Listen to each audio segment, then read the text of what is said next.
திருச்சியில இன்னைக்கு விஜய் நான் வந்தார்ல, எதிர்பார்க்கவே இல்ல. அவருக்கு மேல எனக்கு இப்படி ஒரு நெகட்டிவ் வரும்னு நான் எதிர்பார்க்கவே இல்லை. நான் டிவிக்கே ரசிகை, விஜய் அண்ணாவோட ரசிகை. டிவிக்கேன்னு சொல்றதை காட்டிலும் கொஞ்சம் கூட கூச்சமே இல்லாம இப்படி சொல்றாரு. ஸோ சிஎம் சார் ஸ்கிரிப்ட் அப்புறம் பார்த்து நல்லா படிச்சுங்க. மாற்றம் தருவேன்னு நீங்க சொல்லும் போது நானும் ரொம்ப ஆர்வமா இருந்தேங்க. நல்லா எனக்கு வாயில வரும்னு கேக்குறீங்க. ஒரு சிஎம் பேசுற பேச்சா இதெல்லாம்? விமர்சிக்கிறவங்கள நாங்க பாத்துக்கிறோம் அப்படின்னு மக்கள் சொல்றாங்கன்னு சொல்றீங்க. மக்கள் யாரும் சொல்லலைங்க. எங்க அப்படின்னு கேக்குற பப்ளிக் என்னால வாயில வந்துரும் அப்படின்னு டயலாக்ஸ் இதெல்லாம் ஏன் சிஎம் மாதிரி பேசுங்க சார். நீங்க சிஎம் ஆயிட்டீங்க. விஜய் அண்ணா மறந்துட்டாரு போல. இப்ப விஜய் அண்ணா நீங்க தான் சிஎம். நீங்க தேர்தலுக்கு முன்னாடி நிறைய பேசுனீங்க, நாங்க எல்லாம் ரசிச்சோம், உண்மையாலே ரசிச்சோம். நீங்க பேசுறது உங்களுடைய ரசிகர்கள், உங்களுடைய தொண்டர்களுக்கு எரிச்சலா இருக்கு. சரி, ஏதோ ஒண்ணு நல்லா ஆச்சு கொடுத்தா போதுன்னு இருக்காங்க. ஆனா கொஞ்சம் கூட அந்த மன உறுத்தலே இல்லையாண்ணா உங்களுக்கு? மக்கள் எல்லாருமே முட்டாள்தனமா ஓட்டு போடவே மாட்டாங்க. இப்ப நல்லா யோசிக்கிறாங்க. விஜயண்ணா ஆட்சிக்கு வரல அப்படின்னா கூட ஐயோ அவர் வந்திருந்தா நல்லது பண்ணிருப்பாருன்னு ஒரு தோன்றல் இருக்கு. இப்ப விஜயண்ணா கையில ஆட்சி கொடுத்துருக்குறோம். கொடுத்து இப்ப என்ன நசன்னு பேசுறத விட்டு, நாட்டுல தண்ணி இல்ல, மின்சாரம் இல்ல, அங்கங்க வீடு வாசல் கிடையாது, கொலை விபச்சாரம், பாலியல் அந்த மாதிரி போய்கிட்டு இருக்கு. அதுக்கெல்லாம் இவ்வளவு வீரவசனமே பேசல. காவி பெயிண்ட் அடிச்சாங்க, அதுக்கு வீரவசனம் பேசல. மேகதாதுக்கு பேசல, தமிழ்தாய் வாத்துக்கு பேசல, ஒண்ணுமே பேசல. திருச்சி கிழக்குல இடைத்தேர்தல் வருதுங்கிறதுக்காக அங்க போய் 5000 பேரை கூட்டு வந்து வச்சுக்கிட்டு புறணையா பேசிக்கிட்டு இருக்காரு. அந்த கட்சியில இருக்க மெம்பர்ஸுங்களை நீங்களே சொல்லுங்க, இது ஓகேவா அப்படின்ட்டு. நன்றி சொல்றதுக்கு போனாரா இல்ல தேர்தல் பரப்புரைக்கு போனாரான்னு தெரியல. எலெக்ஷன்லாம் முடிஞ்சிச்சு சார், நீங்க தான் சார் சிஎம். இன்னும் எதுக்கு வேற கட்சியை நீங்க பழி சொல்லிட்டே இருக்கீங்க சார்? தமிழ்நாட்டில் இருக்கிற பிரச்சனை, சட்டம் ஒழுங்கு சரியில்லைன்னா உங்களை தான் சார் கேட்பாங்க. என் மேலே பழி போடுறாங்கன்னா உங்க மேலதான் பழி போடுவாங்க. நீங்க தான் சிஎம். நீங்க சொன்னீங்களே டாஸ்மாக், போன கவர்மெண்ட் டாஸ்மாக வச்சுதான் அரசாங்கமே நடத்துச்சு. ஆனா நான் டாஸ்மாக் எல்லாம் இழுத்து மூடிட்டேன்னு சொன்னீங்களே சார். தமிழ்நாடுல இருக்க மொத்த டாஸ்மாக் இழுத்து மூடின ரேஞ்சுக்கு பேசுனீங்க சார் நீங்க பேசுனது. இப்ப டாஸ்மாக் கடை எல்லாம் தமிழ்நாடுல இருக்குதே, அதுல பாலும் தேனும் விக்கிறாங்களா சார்? எனக்கு புரியல, அது கொஞ்சம் தெளிவா சொல்லிடுங்க. நான் என்ன கேக்குறேன்னா, நீங்க 717 கடைகள் மூடப்படும் சொன்னீங்க, அதையே இன்னும் ஒழுங்கா செய்யல. அதுல பாதி கடைகள் மூடப்பட்டாலுமே பக்கத்திலே பார் ஓபன் பண்ணிட்டீங்க, பாதி கடைகள் மூடவே படல. இந்த விஷயங்கள் எல்லாம் பண்ணாம எப்படி சார் உங்களால கூச்சமே இல்லாம மைக்க பிடிச்சு பேச முடியுது உங்களால? அதாவது ஸ்டாலின் ஒரு கல்யாண வீட்டுக்கு போய் புலம்புனாரு அப்படின்னு சொல்லிட்டு நீங்க பேசுறாப்புல இல்ல, பரவாயில்ல, அவரையாவது கல்யாண வீட்டுக்கு கூப்பிட்டாங்க, அங்க போய் புலம்புனாரு. நீங்க இதுக்கு புலம்புறதுக்கு ஒரு 5000 பேரை போட்டு மீட்டிங் போட்டு புலம்பிட்டு போறீங்களே சார், இதெல்லாம் உங்களுக்கு நியாயமா?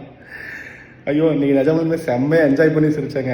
அவர் ஃபைனல் டச் ஒன்று சொன்னாரு, அதாவது கான்பிடண்டா இருங்க, வெற்றி நிச்சயம்னாரு. சார் நீங்க ஜெயிச்சிட்டீங்க, நீங்க தான் சிஎம். இதுக்கு மேல ஜெயிக்கிறதுக்கு எத்தனை இருக்கு? அடுத்த தேர்தல் வரதுக்கு டைம் இருக்கு சார். நிஜமா சொல்றீங்க, எல்லாம் வலிக்குது, சிரிச்சு வயிற்றுலாம் வலிக்குது.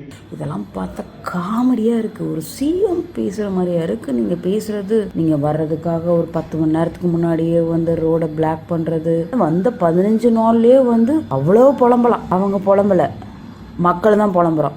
34% ஓட்டு போட்டாங்க பார்த்தியா, அவங்க தான் லூசர். இவ்வளோ வீரவசனம் பேசுறீங்களே, ஒரு பிரஸ் மீட் வைங்க. அவர் ஒரு தமிழ்நாட்டோட சிஎம்மா பேசின மாதிரி எனக்கு தெரியல. லா அண்ட் ஆர்டர் பத்தி பேசினாரா? பேசல. ஃபியூல் ஹைக் பத்தி பேசினாரா? பேசல. கேஸ் விலை உயர்வு பற்றி பேசினாரா? அதை பத்தியும் பேசல. அவர் பதவி ஏற்று கிட்டத்தட்ட 2 வீக்ஸ் ஆச்சு. இந்த 2 வீக்ஸ்ல எங்க பார்த்தாலும் கொள்ளை, கற்பழிப்புன்னு கிட்டத்தட்ட 40 உயிர்கள் போயிருக்கு. அதை பத்தி ஏதாவது அட்ரஸ் பண்ணாரா? அதை பத்தி பேசல. மின்வெட்டு குறித்து பேசினாரா? அதை பத்தி பேசல. கோவையில சிறுமி பாலியல் பலாத்காரம் செய்யப்பட்டு கொல்லப்பட்ட விஷயம் பத்தி பேசினாரா? அதை பத்தி பேசல. அவர் எப்பயுமே திமுக எதிர்ப்பு அரசியல் மட்டும்தான் பண்றாரே ஒழிய ஒரு தமிழ்நாட்டோட சிஎம்மா அவர் பேசல. சிஎம் சார், எத்தனை நாளைக்கு இதை பண்ணிட்டு இருக்க போறீங்க? எவ்வளவு நாளைக்கு இந்த பிளேமிங் பாலிடிக்ஸ் பண்ண போறீங்க? ஒரு முதலமைச்சருக்கான தகுதி தராதரமே இல்லாம பேசுறாரு விஜய். கொடுப்பேன் அப்படின்னு ஒருத்தர் சொல்றதுக்குன்னா அதெல்லாம் சொல்றதுக்கான திறமை இருக்கணும். சும்மா வெறும் வாயில எல்லாத்தையும் உளறிட்டு அப்புறமா அவங்க அதை வச்சாங்க, இதை வச்சாங்க, கடன் வச்சாங்கன்னா கடன் வைக்காம எல்லாம் சம்பாதிச்சு எவனாவது கஷ்டப்பட்டு சம்பாதிச்சு லட்டு மாதிரி உருட்டி வச்சிருப்பேன். இவர் பெரிய பெரிய கொடை வள்ளல் மாதிரி இங்க தமிழ்நாட்டுக்கு அள்ளி கொடுக்க வந்தாரா விஜய்? ஏன்னா டிஎம்கேன்னு தான் வாயிலுக்கு வடை சுட்டுக்கிட்டு இருக்காரு. எவன் ஒருத்தன் மத்தவங்களை கீழே இறக்கி பேசிட்டா பெரிய ஆள் ஆயிரம் நினைக்கிறானா, அவனே முதல்ல கீழானவன் தான். கீழானவனுக்கு தான் அந்த புத்தி எல்லாம் இருக்கும். இல்ல டிஎம்கே குறை சொல்லி என்ன பண்ண போற? அவனால எழுதி கொடுத்தா அதை எடுத்து வச்சுக்கிட்டு நீட்டி முளைக்கி பேசுறதுக்கு அவனால வேணா முடியும். இதெல்லாம் ஒரு திறமையே கிடையாது. திறமைங்கிறது சொன்னதெல்லாம் செய்யறது. உங்களோட நன்றி உரையில 3 லாங்குவேஜ் பாலிசி பத்தி பேசல, சிபிஎஸ்இ ரிசல்ட்ஸ் பத்தி பேசல, நீட் பேப்பர் லீக் பத்தி பேசல, லா அண்ட் ஆர்டர் இஷ்யூஸ் பத்தி பேசல, விமன் சேஃப்டி பத்தி பேசல, இன்க்ரீஸ் ஆயிட்டு இருக்க கிரைம் ரேட்ஸ் பத்தி பேசல, பிளக்சுவேட் ஆயிட்டு இருக்க பெட்ரோல் ரேட்டை பத்தி பேசல, கச்சத்தீவை பத்தி பேசல, மேகதாது பத்தி பேசல, எதை பத்தியும் பேசல. அட்லீஸ்ட் நான் ஏன் டெல்லிக்கு போனேன் அதை பத்தியும் பேசல. திருவள்ளுவர் ஏன் அப்படி பண்ணிட்டாங்க அதோட அக்கௌண்டபிலிட்டி எடுக்கல. தமிழ் தாய் வாழ்க்கையா 3ஆவதா பாடினாங்க அதோட அக்கௌண்டபிலிட்டி எடுக்கல. இது எதை பத்தியும் பேசாம டிஎம்கே எப்படி பண்ணிருச்சு அதனால தான் நாங்க இப்படி பண்ணிக்கிட்டு இருக்கோம். இன்னுமே அதே மாதிரி ஒரு மேனுப்புலேட்டிவான பேச்சு பேசிக்கிட்டு இருக்கீங்க. ஆடியோ லான்ச்ல பேசுற மாதிரி பேசிட்டு இருக்கீங்க. இன்னும் எவ்வளவு நாள் தான் ஸ்கிரிப்ட் படிச்சு ஆடியோ லான்ச் ட்ரெய்லர் லான்ச் பண்ற மாதிரி ஸ்டேஜ் ஏறி பேசிட்டு இருக்க போறீங்க? இன்னும் எலெக்ஷன்ல வின் பண்ணிட்டோம். அதுக்கப்புறம் நம்ம ஆட்சி தான் இப்ப நடந்துகிட்டு இருக்கு. இப்பயும் போட்டி 2 பேருக்கு இடையில தான் டிவிகே டிஎம்கேன்னு. அதாவது இந்த மக்களும் என்ன பண்றாங்கன்னா, எப்படி அவரை பெரிய ஸ்கிரீன்ல டயலாக் பேசும்போது நானும் பார்த்து கை தட்டி இருக்கேன், ரசிச்சிருக்கேன், எனக்கு ரொம்ப பிடிக்கும். ஆனா இப்ப ஒரு அரசியலுக்கு வந்ததுக்கு அப்புறமும் அதே மாதிரி டயலாக் பேசணும் அப்படியே உணர்ச்சி வசப்பட்டு இவங்களும் கை தட்டிக்கிட்டு உட்கார்ந்து இருக்காங்க. நேரா உங்களை அவங்களுக்கான தலைவரா நினைக்கிறாங்க. உங்ககிட்ட நேரா பிரச்சனைகளை முறையிட்டா எல்லாம் தீர்ந்து போயிடும்னு நினைக்கிறாங்க. ஆனா நீங்க அவங்களுடைய பிரச்சனைகளை பத்தி ஒரு வார்த்தை கூட பேசல. சரி, பிரஸ் மீட் தான் நீங்க வைக்கல, ஒரு வரையும் பேசல. இதுலயாவது எதையாவது சொல்லுவீங்க பேசுவீங்கன்னு பார்த்தா இதுலயும் ஃபுல்லா ஸ்கிரிப்டட் டயலாக் முடிச்சுட்டு போயிட்டாரு. ஏன் நீங்க சொன்னீங்க அதை ஏன் நிறைவேற்றலன்னு கேட்டுக்கிட்டு இருக்காங்க. அவங்களுக்கு எந்த பதிலும் சொல்லல. இந்த மாதிரி ஸ்பீச்சியா நீங்க எதிர்பார்த்தீங்க? உண்மையா சொல்லுங்க, இதையா நீங்க எதிர்பார்த்தீங்க? இந்த மாதிரி டைலாக்லாம் எல்லாருமே பேசலாமே. அண்ணன் ஸ்பீச் இன்னைக்கு பிளாஸ்ட் ஃபயரா இருந்துச்சு. ஒரு சின்ன குறைதான், தமிழ்நாட்டுல நடக்கிற எந்த பிரச்சனைக்கும் ஒழுங்கான பதில் இல்ல. மின்வெட்டு திமுக தான் காரணம், விவசாயிகளுக்கு பொய் வாக்குறுதி திமுக தான் காரணம், குற்றச்சம்பவங்கள் திமுக தான் காரணம், தமிழ் தாய் வாழ்த்து 3ஆவதா பாடப்பட்டது நோ கமெண்ட்ஸ், மாடு வெட்ட தடை நோ கமெண்ட்ஸ், திருவள்ளுவருக்கு காவி சாயம் பூசப்பட்டது நோ கமெண்ட்ஸ். சார், சிஎம் ஆயிட்டீங்க, ஆட்சியே உங்க கையில தான் இருக்கு. இன்னுமா அந்த பென்டன்ல வர கெனான் போல்ட் மாதிரி இன்னும் அதே உருட்டா? உடம்பு சரியில்லைனா முடியல. மாற்றம் தருவேன்னு நீங்க சொல்லும் போது நானும் ரொம்ப ஆர்வமா இருந்தேங்க. ஆனா அது பழைய புத்தகத்துக்கு நீங்க புதுசா கவரை மாத்திக்கிட்டு இது புது புக்குன்னு சொல்ற கதையா அவலங்கையா இருக்குது. நான் முதல்வன் ஃப்ரீ கோச்சிங் ஆகுது. ஸோ சிஎம் சார், ஸ்கிரிப்ட் அப்புறம் பார்த்து நல்லா படிச்சிங்க. டிஎம்கே ஒரு தீய சக்தி தூர சக்தி அப்படின்னு சொல்லி நல்லா டைலாக் விட்டீங்க. ஸோ சூப்பராக நடிச்சிருந்தீங்க. ஸோ அப்படி பேசினா மட்டும் நீங்கள் தலைவராக ஆகிட முடியாது சிஎம் சார். ஸோ எப்பயுமே ஸ்டேஜில் ஆன் ஆகிற உங்கள் மைக்கு சட்டசபையில் மட்டும் ஏன் மியூட் ஆகி இருக்குது? எங்க 6 நாள்ல அவ்வளோ கொலை கற்பழிப்பு பெண் பாதுகாப்பு இல்லை இவ்வளோ பிரச்சனை வந்தா எங்க 6 மாசம் அமைதியா இருக்கிறது? 6 மாசம் அமைதியா இருந்தா பால் தமிழ்நாடே காணாம போயிடும் போல. அதை பொறுக்க முடியாம தான் கேள்வி கேட்டுட்டு இருக்காங்க. இன்னும் எத்தனை நாளைக்கு சார் திமுக தீய சக்தி பராசக்தி ஓம் சக்தி அப்படின்னு பேசிட்டு இருப்பீங்க? அதாவது மக்கள் சார்பா கேள்வி கேட்கிற மீடியா கிட்ட இப்ப வரைக்கும் உங்களால ஒரு பேட்டி கொடுக்க முடியல. ஏன்னா உங்களால பதில் சொல்ல முடியாது. அந்த மாதிரிதான் அண்ணாவோட ஸ்பீச் பயங்கரமாச்சு. மக்களுக்கு என்ன நல்லது செய்வீங்க, சட்டம் ஒழுங்கு சீர்கிட்டு போயிருக்கேன்னு கேள்வி கேட்டா அதுக்கு எதுக்குமே பதில் சொல்லல. அதுக்கு கேட்கறதுக்கான திராணியுமே அந்த குரூப் சுத்தமாவே கிடையாது. அண்ணன் என்ன பேசினாலும் சூப்பர் அண்ணா செமையா பேசிட்டாங்க அப்படின்னு சொல்லிட்டு ஃபயர் விட்டுட்டு இருக்காங்க. நான் என்ன கவர்ச்சி அப்படின்னு சொல்லிட்டு டேஷ் விட்டாங்க. அண்ணா எப்பவுமே ஃபுல் பண்ண மாட்டாங்க. நம்ம ஃபில்லிங் பிளான்ஸ் தான் நம்ம தான் ஃபுல் பண்ணிக்கணும். அதுவே உங்களுக்கு தெரியல. அப்புறம் வாயில நல்லா வரும்னு சொல்லிருக்காங்க. என்னன்னா நீங்க சிஎம்மா இருந்துட்டு வாயில நல்லா வரும்னு சொல்றீங்க. அது என்ன வார்த்தையே சொல்லியிருந்தாங்க. திருச்சியில இன்னைக்கு விஜய் நான் வந்தார்ல, எதிர்பார்க்கவே இல்ல. அவருக்கு மேல எனக்கு இப்படி ஒரு நெகட்டிவ் வரும்னு நான் எதிர்பார்க்கவே இல்லை. நான் டிவிக்கே ரசிகை, விஜய் அண்ணாவோட ரசிகை. டிவிக்கேன்னு சொல்றதை காட்டிலும் விஜய் அண்ணாவோட தீவிர ரசிகை. பட் இன்னைக்கு என்னன்னு எனக்கு நந்தினிக்கு என்ன தோணுதுன்னா, மத்தவங்க உங்களை பேசினாங்க, மத்தவங்க அப்படி பேசினாங்க, மத்தவங்க குதிரை பேரம் சோஃபா ஆட்சி அப்படி எல்லாம் பேசினாங்க, இன்ஸ்டாகிராம் ஆட்சின்னு பேசினாங்க. ரைட், இருக்கட்டும். நீங்க ஃபர்ஸ்ட் பிரஸ் மீட்டிங் போட்டீங்களா? கிடையாது. டெல்லியில போன நேரம் ஒரு ரிப்போர்ட்டர் உங்களை பார்த்து கேட்கிறாரு, ஜெயலலிதா அம்மா வந்த நேரம் கூட எங்களுக்கு பேட்டி கொடுத்தாங்க, நீங்க ஏன் பேட்டி கொடுக்கல? ஏன்னா ரிப்போர்ட்டர் ஆப்போசிட்ல கொஸ்டின் கேட்பாங்க, நீங்க பேட்டி கொடுக்கல. மக்களுக்கு நான் இதை செய்ய போறேன் அதை செய்ய போறேன் எந்த ஒரு கருத்துக்களும் சொல்லலையே. இது இன்னும் சினிமா கிடையாது.